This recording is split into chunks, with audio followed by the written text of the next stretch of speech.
بسم الله الرحمن الرحيم. قناة الطب النبوي والعلاج بالأعشاب تقدم أفضل علاج للسعال من تجربتي الشخصية. اشترك في القناة كي يصلك كل جديد من معلومات طبية تهمك وتهم عائلتك. من منا لم يعاني من السعال أو الكحة، وخصوصا في فصل الشتاء، وكذلك معاناتنا مع أبنائنا وإصابتهم بالسعال الشديد والمستمر والمزعج خصوصا في الليل أثناء النوم. ونحن هنا في قناة الطب النبوي والعلاج بالأعشاب نقدم لكم أفضل علاج للسعال سواء للكبار أو الصغار من تجربتي الشخصية معي ومع أطفال الصغار، والتجربة خير برهان. أفضل علاج للسعال بكل أنواعه سواء للكبار أو الصغار هو زيت السمسم أو زيت السيرج، وذلك بأخذ ملعقة منه 3 مرات في اليوم. وأما الأطفال فيمكن وضعه في العصير وإعطائه لهم إذا كانوا لا يستسيغون شربه مباشرة. يباع زيت السمسم في محلات العطارة أو في البقالات، ويكون طائشا أيضا على السطح في علب الطحينية عند فتحها لأول مرة. ونقدم لكم في هذا الفيديو فوائد زيت السمسم للسعال. يعتبر زيت السمسم كنزا صحيا من خير الطبيعة لا يمكن الاستغناء عنه، سواء للوقاية من حزمة واسعة من الأمراض أو حتى كعلاج فعال للنوبات التي تصيب الجهاز التنفسي للإنسان، خاصة نوبات السعال المزمنة وضيق الشعب الهوائية والتهاب الأغشية المخاطية.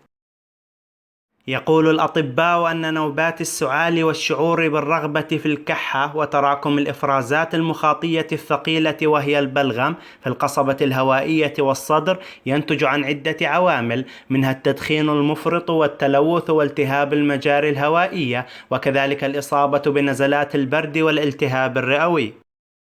يؤكد الأطباء على أن لزيت السمسم فوائد عديدة في مجال علاج الكحة، حيث يعالج زيت السمسم الالتهابات التي قد يتعرض لها الجهاز التنفسي، وبالتالي يقضي على الشعور بالرغبة في الكحة باستمرار. كذلك يساعد زيت السمسم على تنقية الرئتين من آثار الملوثات التي يستنشقها الإنسان خارج المنزل، ويجنب الجسم الإصابة بالالتهابات الحادة في المجاري التنفسية.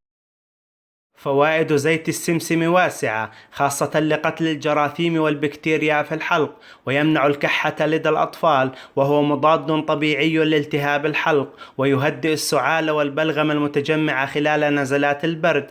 كذلك يستخدم كغرغرة للحلق لتسكين الآلام وقتل الفطريات وتوسيع المجاري التنفسية في الصدر.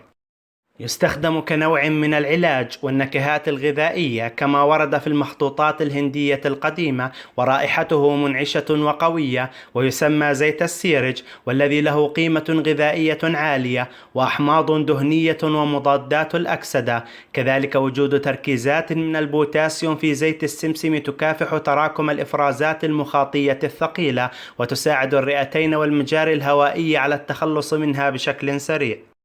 يساعد زيت السمسم عبر المواد المضادة للأكسدة التي يحتوي عليها في تقليل لزوجة إفرازات الرئة المخاطية وعدم تجمعها، وبالتالي سهولة ذوبانها أو التخلص منها دون مشاكل.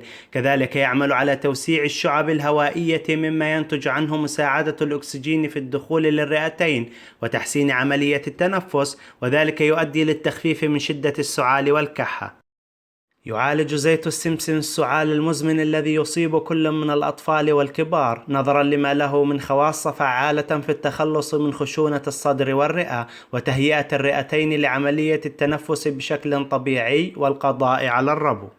يطرد زيت السمسم أيضا البلغم، وذلك في حالة ما إذا كان مصاحبا للسعال، ويعود السبب في ذلك إلى ما يحتوي عليه زيت السمسم من عنصر المغنيسيوم الضروري في معالجة الربو وتخفيف حدة أعراضه، بالإضافة إلى دوره الرائد في معالجة التهابات الجهاز التنفسي بأكمله. يمكن دهان الصدر بزيت السمسم الدافئ قبل النوم، والذي يساعد على طرد البلغم الزائد الموجود بالصدر والتخفيف من حدة الكحة والسعال والتمتع بنوم هادئ. ويمكن كذلك تدليك الممرات والأنسجة داخل الأنف بزيت السمسم يوميا للشخص الذي يعاني من مشاكل الجيوب الأنفية. وأخيرا فقد نصحت العديد من الأقارب والأصدقاء باستخدامه للسعال، وأبدأ كل من نصحتهم إعجابهم بتأثيره الفعال على الجهاز التنفسي وعلى التخلص من السعال والمخاط وحساسية الصدر. وأرجو منكم أيضا أن تكتبوا في التعليقات نتيجة استخدامه لكم ولأطفالكم. الإخوة والأخوات المتابعين الكرام، لقد قطعنا على أنفسنا عهدا منذ تأسيس هذه القناة على تقديم المعلومة الصحيحة والمفيدة في علم العلاج بالأعشاب والرقية الشرعية، ولذلك نرجو منكم تفعيل زر الاشتراك لمتابعة مواضيعنا الهامة القادمة ومشاركة مواضيعنا للمرضى من باب الاشتراك بالعلم النافع. كما ننتظر أسئلتكم في التعليقات تحت الفيديو، وسوف نجيب على أسئلتكم جميعا بإذن الله تعالى.